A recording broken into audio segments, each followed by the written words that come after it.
교인 100사람을 만나보면 100사람 모두 저마다의 교회관이 있습니다. 교회는 이렇게 해야 된다, 교회는 이래야 된다 라는 생각을 가지고 있습니다. 그래서 내가 바라보는 관점에서 오케이가 되어지면 우리 교회는 좋은 교회가 되는 것이고, 그러다가 어느 순간 내가 원하는 교회가 되지 않는 것 같다라고 하면 그때부터 신앙의 방황이 시작됩니다. 그리고 종국에는 교회를 떠나기까지 합니다. 근데 여러분, 내가 바라는 교회, 내가 원하는 교회가 진짜 주님이 원하시는 교회입니까? 아무리 내가 원하는 교회, 내가 바라보는 교회가 있다 할지라도 주님이 보여주신 교회와 멀어져 있다면, 그 교회는 교회라는 이름을 가지고 있다 할지라도 주님이 원하시는 교회, 주님의 심장 속에 있는 교회는 아닌 것입니다. 그렇다면 주님이 원하시는 교회, 주님께서 우리에게 보여주신 본질적인 교회는 어떤 교회일까요? 오늘 이 짧은 시간에 주님이 원하시는 교회를 다 다룰 수는 없습니다. 그러나 오늘 주님께서 우리에게 보여주신 사역을 통하여 교회가 어디에 초점을 두어야 되는지, 어디에 중심을 두어야 되는지를 충분히 배울 수 있으며 도전받을 수가 있습니다. 오늘 본문을 보십시오. 오늘 본문의 말씀은 매우 짧은 말씀이지만 아주 중요한 말씀입니다. 왜냐하면 우리에게 교회를 세우라고 하신 예수님께서 공생에 사역하셨던 그 사역의 핵심을 오늘 딱 세 마디로 정리해 놓았기 때문입니다. 23절 말씀인데요, 같이 읽겠습니다. 함께 읽습니다. 예수께서 갈릴리에 두루 다니사 그들의 회당에서 가르치시며 천국 복음을 전파하시며 백성 중에 모든 병과 모든 약한 것을 고치시니. 아멘. 지금 사도 마태는 예수님의 사역을 딱 세 마디로 요약합니다. 첫째, 가르치시는 사역. 두 번째, 천국 복음을 전파하시는 사역. 셋째는 모든 병과 모든 약한 것을 고치는 회복 사역, 치유 사역이었습니다. 이 세 가지 사역은 우리 주님께서 공생의 기간에 집중하셨던 사역이었고, 또 그 제자들이 교회를 세우신 뒤에 계속 끊임없이 행했던 사역이었습니다. 그리고 오늘 제자로 부름받은 우리들과 교회 공동체가 마땅히 이어가야 될 중심 사역이기도 합니다. 첫째는 가르침의 사역입니다. 예수님의 첫 번째 사역의 중심은 가르침이었습니다. 바로 여기에 교회는 교육적 사명이 있습니다. 그리고 모든 성도는 배움과 훈련이 있어야 합니다. 아이들만 배우는 것이 아니라 우리가 주님 앞에 서는 그날까지 끊임없이 말씀으로 양육되고 훈련되고 하나님의 사람으로 세워져 가야 합니다. 우리 예수님의 마지막 지상 명령도 뭐였습니까? 그러므로 너희는 가서 모든 족속으로 제자를 삼아 아버지와 아들과 성령의 이름으로 세례를 베풀고 내가 너희에게 분부한 모든 것을 가르쳐 지키게 하라, 그렇게 말씀하십니다. 그냥 지키게 하라가 아닙니다. 가르쳐 지키게 하라, 그렇게 말씀하십니다. 이것이 주님께서 마지막 교회를 향하여서 행하셨던 지상 명령입니다. 지금으로부터 90년 전 영국 교회는 꽉 찼습니다. 만원이었어요. 그러나 지금은 태반이 텅텅 비어 있습니다. 예배당이 술집으로 모스크로 변하고 있습니다. 왜 그랬을까요? 어느 순간 진정한 제자 훈련, 제대로 된 일꾼들을 훈련시키지 못했기 때문입니다. 제가 신학교 다닐 때 정말 존경했던 영국의 대설교가가 있습니다.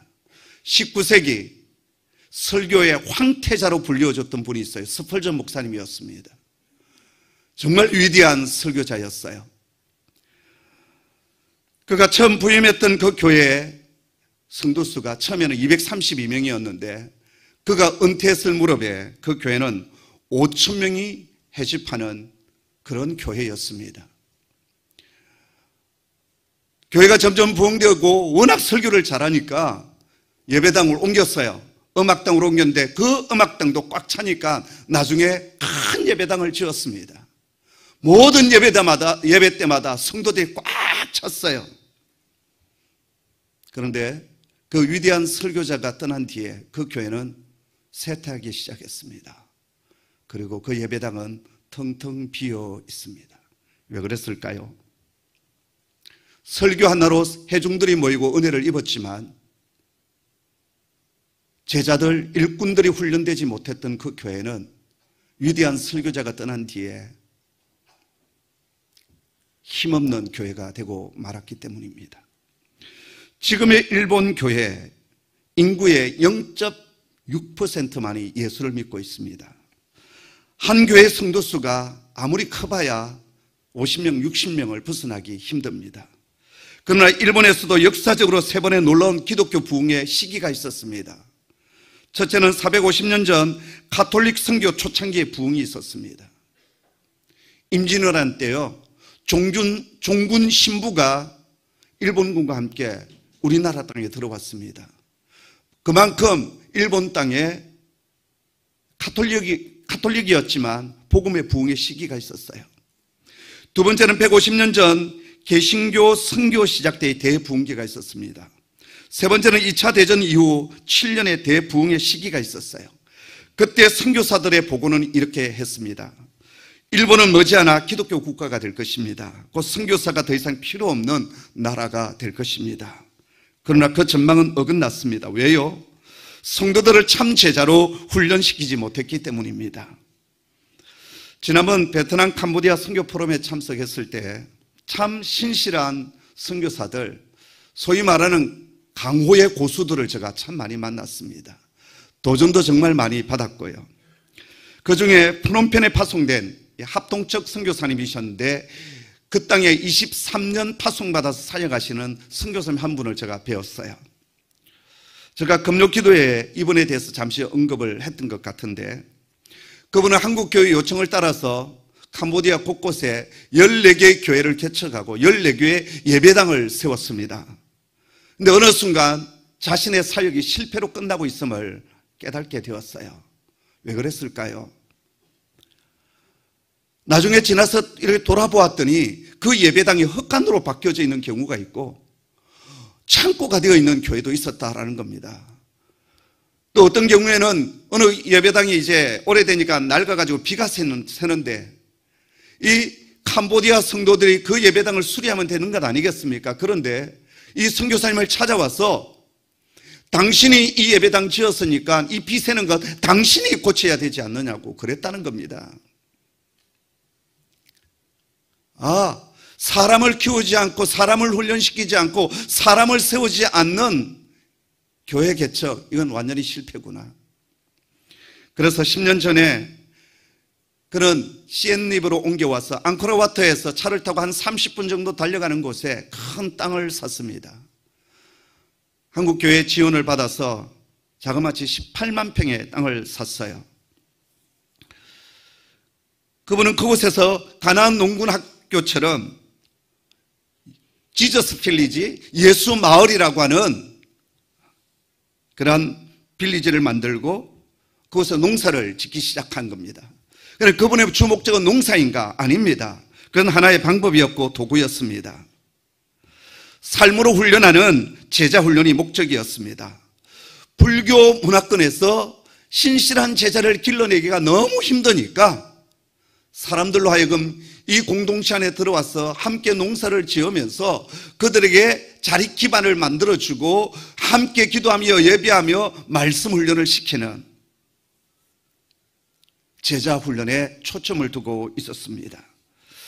지금 한국교회는 절체절명의 위기 속에 있습니다. 2021년 우리나라 중요한 6개 교단의 통계가 나왔는데요. 최근 10년 동안 180만 명의 성도가 감소했다고 합니다. 2021년 한 해만 40만 명이 감소했습니다. 코로나 이전 우리 교회가 속해 있는 대한예수교 장로회 통합적 교회 2년 만에 17만 명의 성도수가 감소했습니다. 이건 통계예요. 더 충격적인 것은 대학생의 3%만이 내가 그리스도인이다라고 고백을 한답니다. 근데 그 중에 15%만이 캠퍼스에서 내가 그리스도인임을 밝히고 있다라는 것입니다. 여러분 놀라지 마십시오. 오늘 한국 땅의 10대들이 몇 프로 예수를 믿고 있느냐? 1%입니다. 별로 놀라지 않는군요. 당연한 겁니까? 네팔의 그리스도인 인구가 몇 퍼센트인 줄 아십니까? 지금 4.5%, 5%예요. 그 정도 보고 있습니다. 근데 우리의 자녀 세대 청소년 10대들의 예수 믿는 비율이 1%입니다. 이거 심각한 선교지가 된 것이지요. 그리고 이 10대들이 대학 진학을 할 때 이들의 7, 80%가 1년 안에 교회를 떠나갑니다. 우리의 자녀들도 그렇지 않습니까? 작년에 우리 교회가 속해 있는 서울 서북로에 제가 다음 세대 위원회 위원장으로 섬기고 있습니다. 아마 우리 홍익교회가 다음 세대에 관심이 있으니까 새로운 위원회를 만들고 이 위원장을 저에게 맡겨준 것 같습니다. 저는 노예에서 어떤 정치적인 감투나 직분을 맡지 않는 사람으로 유명합니다. 제 친구들이 다 노회장을 하고 이제 내년에 총회장도 나오고 이러한 급이에요. 그러나 저는 오직 주님께서 우리에게 주신 이 홍익교회의 목양사역에 그리고 선교적인 일에 집중을 하지 노예 안에서 어떤 직분도 맡지 않습니다. 그런데 다음 세대라는 말 때문에 제가 그 직분을 허락을 했습니다. 그리고 이제 우리 노예의 교회 학교를 전문기관에 맡겨서 앙케이터 조사를 하고 그리고 이제 쭉 그 모든 것들을 통계를 내어봤어요. 우리 노예에 한 230개 교회가 있는데 57%가 주일 학교가 없습니다. 우리가 지금 살고 있는 이 고양시, 은평구, 파주 이쪽에 있는 우리 교단, 우리 노예 교회 57%가 주일 학교가 없어요, 지금. 여러분, 한 해에 우리나라에 500개의 교회가 새롭게 문을 엽니다. 근데 몇 개의 교회가 문을 닫고 있느냐? 3,000개의 교회가 문을 닫고 있습니다. 코로나 이후의 통계는 아직 나오지 않았기 때문에 모르겠습니다. 아마 통계가 나오면 더 충격적인 보고가 나올 것이 분명합니다. 어디에 문제가 있습니까? 제가 생각하는 것은 두 가지입니다. 첫째, 부모들이 가정에서 자녀들을 제자훈련시키지 않는다라는 것입니다. 모든 신앙적인 책임을 교회에 미루고 있습니다. 아닙니다. 여러분의 자녀들의 1차적인 책임은 부모에게 있습니다. 내 자녀들에 대한 신앙훈련 아빠 엄마가 책임지셔야 합니다. 그 다음에 두 번째 문제는 뭐냐? 한국교회가 얼마나 큰 건물을 가지고 있느냐, 얼마나 많은 출석 성도를 가지고 있느냐, 여기에 성공했느냐 실패했느냐 여기에 초점을 두기 때문에 사람 많은 것, 머릿수 많은 것 여기에 초점을 두기 때문에 진정한 제자훈련과 다음 세대에 대해서 그렇게 관심을 기울이지 않았다라는 것입니다. 아니 됩니다. 우리는 이 세상을 이길 영적 군대를 길러내어야 합니다. 지금까지 잘해왔다고 머물러 있어서는 아니 됩니다. 거센 탕로를 거슬러 올라갈 수 있는 용사들이 준비되어야 합니다. 우리뿐만 아니라 다음 세대, 우리 자녀 세대들을 주님의 제자로 훈련시키고 일으켜 가야 합니다. 그러기 위해서 우리 어른 성도들이, 우리 아버지 세대들이 제자도의 본을 보여주셔야 합니다. 우리 교회가 모든 성도들이 정말 사역하는 셀교회를 지향해 오지 않았습니까? 그 이유가 무엇입니까? 주님이 보여주신 교회이고 주님께서 원하시는 교회이고 훈련받아서 하나님 나라에 쓰임받는 정말 일꾼들이 되는 것, 그 초점 하나로 여기까지 달려왔습니다. 그리고 앞으로도 이 일을 멈춰서는 아니 됩니다. 제가 제일 우려하는 것은 28년, 또 제가 이제 은퇴하면 30년이 되는데요.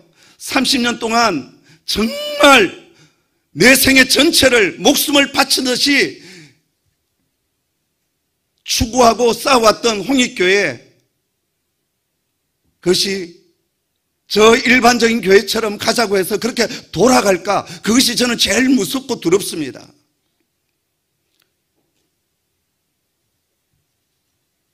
홍익교회가 이 행신동에서 상가 25평 계층 멤버 없이 시작해서 여기까지 올라온, 여기까지 걸어올 수 있었던 가장 큰 힘이 뭔지 아십니까? 소 목사가 설교를 잘했어요? 개뿔. 뭘 설교를 잘해요? 설교 잘하는 사람 얼마나 많은데요. 제가 이번에 유럽 가서 느꼈어요. 와, 강호의 고수들 정말 많구나. 황금 이빨들 엄청 많았어요. 아니에요. 설교 하나 때문에 사람이 좀 올 수 있습니다. 그러나 그들이 하나님 나라의 비전을 보고 치유가 되고 치유와 회복을 이루고 그리고 주신 그 은사를 따라서 사역하며 리더로 일어날 수 있는 것은 뭐냐? 우리 교회가 가지고 있는 훈련이고 우리 교회가 가지고 있는 그 비전이 하나님 뜻에 합당한 비전으로 나아가기 때문에 우리 교회가 지금 있는 겁니다. 그래서 여러분 쉼 없이 우리는 달려가야 돼요. 멈춰서는 안 돼요. 내가 이전에 왕년에 좀 셀 리더로 쓰임받았다, 내가 열심히 했다. 아닙니다. 끝까지 가야 돼요. 이 세상이 얼마나 악합니까? 거센 사단의 공격이 있습니다. 그 파고를 이겨나가야 돼요. 그렇지 아니하면 우리 교회도 다음 세대가 쭉 빠져나가는, 우리 자녀 세대 신앙의 그 퍼센트가 1% 정도밖에 되지 않는 그런 수준으로 전락해 갈 수가 있습니다. 왜 소 목사가 이 나이에 1월 2월에 그 청소년 아이들과 함께 가서 먹고 자고 왜 그럴까요? 다음 세대에 대한 부담이 있기 때문에 그런 거예요. 전들 편안한 잠자리가 필요하지 않겠습니까? 전들 좀 안주하고 싶은 마음이 없겠습니까?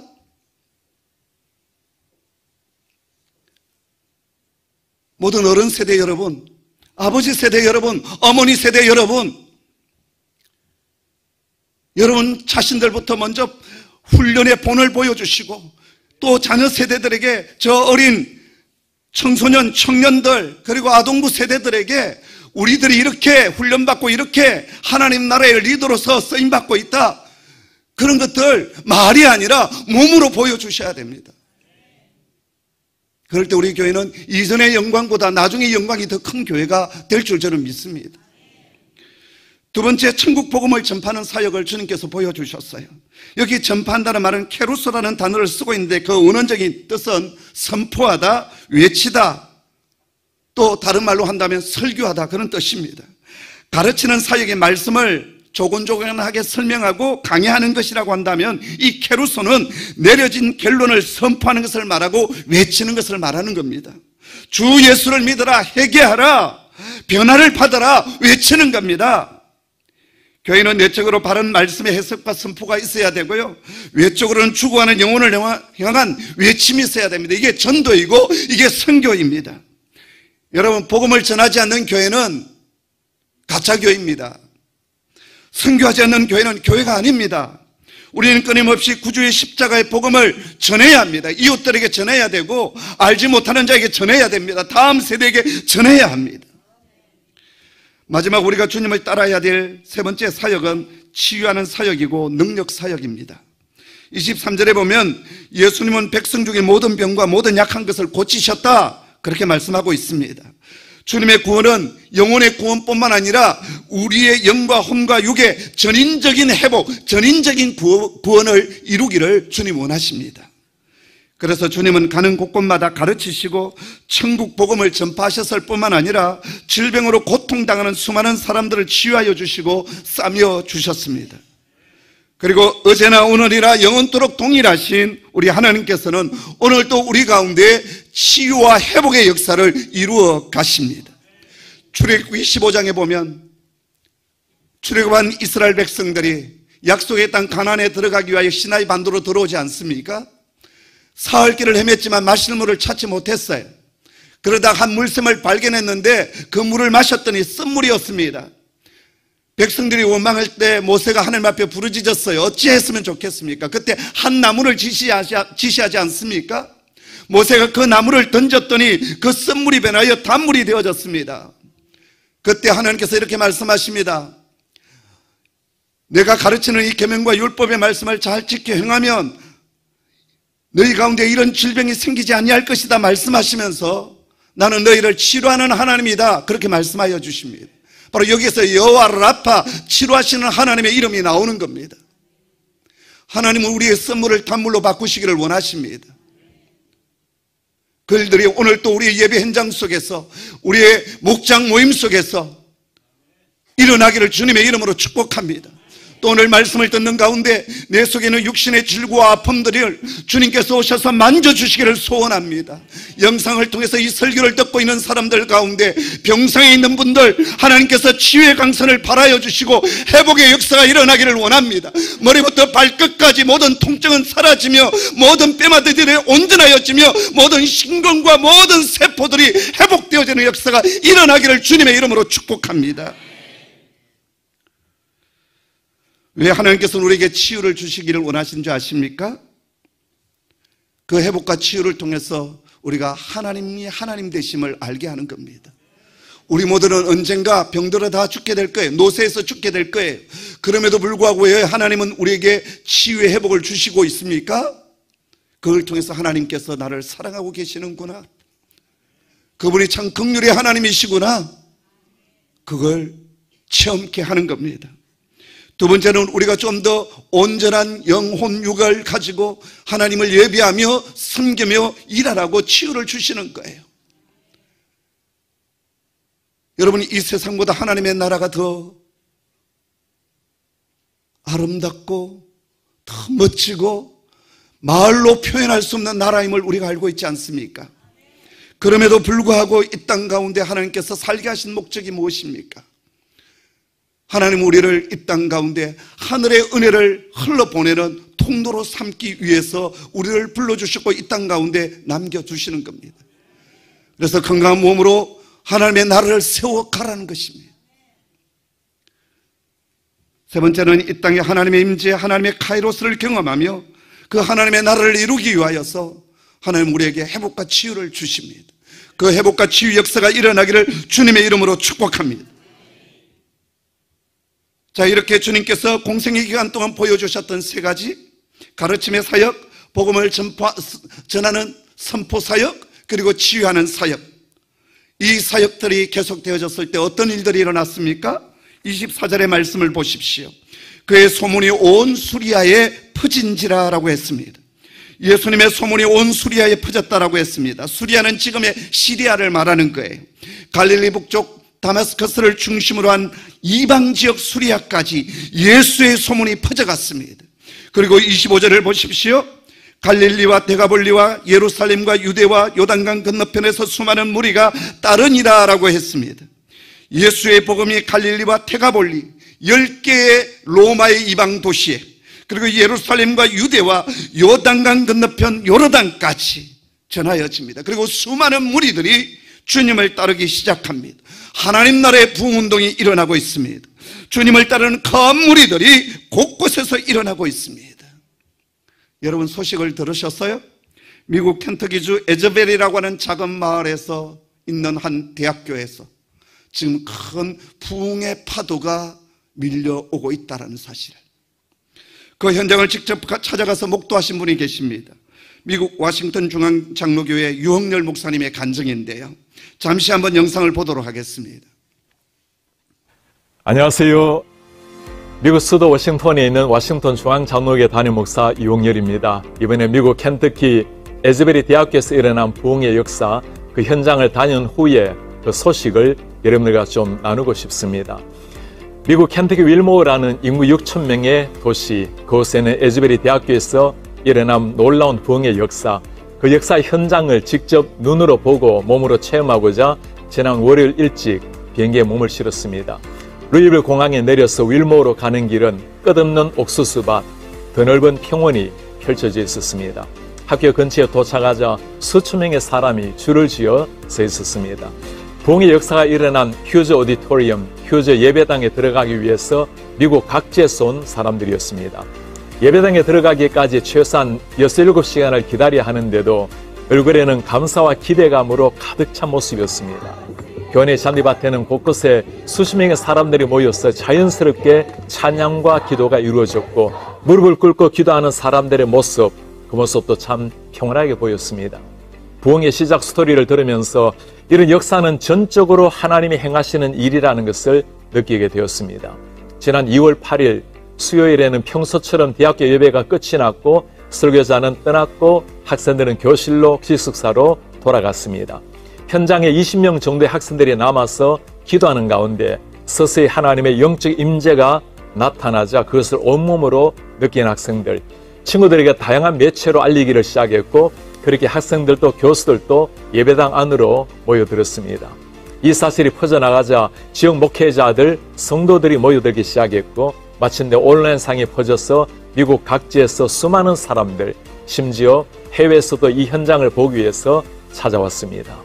하루 코스로 준비한 걸음이기에 저는 예배당 안으로 들어갈 생각은 하지도 못한 채 이 부흥의 현장을 눈으로 본다는 것, 예배당 앞에 펜스를 붙들고 기도하는 것만으로도 충분히 감사리라는 생각이었습니다.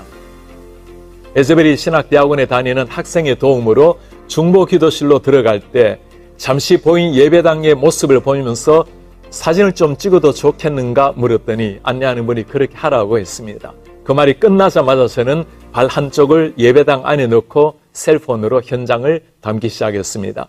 한 발이라도 담갔으니 그 정도라도 하나님의 특별한 은혜라고 생각했는데 하나님의 비상적인 은혜로 부흥이 시작된 예배당 안으로 들어갈 수가 있었습니다. 예배당을 가득 채운 대학생들과 성도들을 보면서 마음의 흥분을 가라앉히기 어려웠습니다.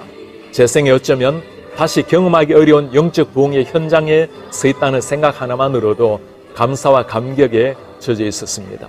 함께 기도하고 찬양하고 간증에 귀를 기울이면서 제 생각에 잔잔한 변화가 일어났습니다. 부흥의 현장은 어떤 거대한 역사가 나타나는 것이 아니라 너무나 조용하고 평온하고 질서가 있었습니다. 하늘이 갈라지는 역사, 폭풍우가 일어나는 거센 파도가 아니었습니다. 참석한 사람들 마음마다 차분하게 임하는 하나님의 영적 임재로 가득했습니다. 체계적인 준비도 없었지만 찬양과 기도와 예배는 진정한 마음을 담은 영혼의 울림이 온 예배당에 넘쳤습니다. Christ be magnified. 주님만이 높임을 받으소서. 이 찬양을 들으면서 진정한 영적 부흥은 하나님이 허락하시는 주권적인 은혜예요. 하나님만이 영광을 받으신다는 사실을 다시금 보았습니다. 특별한 부흥의 현장을 보려고 갔는데 제가 본 것은 하나님이 행하시는 너무나 평온하고 자연스러운 영적 임재였습니다. 부흥의 파도를 일으키시는 분은 하나님이십니다. 그러나 그 부흥의 파도는 준비된 자만이 맞이할 수 있고 체험할 수 있습니다. 우리 모두가 주님께서 보여주신 본질에 충성한다면 하나님은 우리 가운데 새 일을 시작하실 것을 저는 믿습니다. 기도하겠습니다. 주님께서 공생의 기간 동안 보여주신 사역의 본질을 저희 공동체가 담게 하여 주시옵소서. 하나님 나라의 복음을 배우고 가르치게 하옵소서. 우리가 받은 것을 또 다른 사람들에게 전하게 하옵소서. 주님, 저희가 새 부흥을 기대합니다. 한국교회 가운데 다시 부흥의 파도를 일으켜 주옵소서. 그리고 그 중심에 나와 우리 공동체가 있게 하여 주시옵소서. 예수님의 이름으로 기도드리옵나이다. 아멘.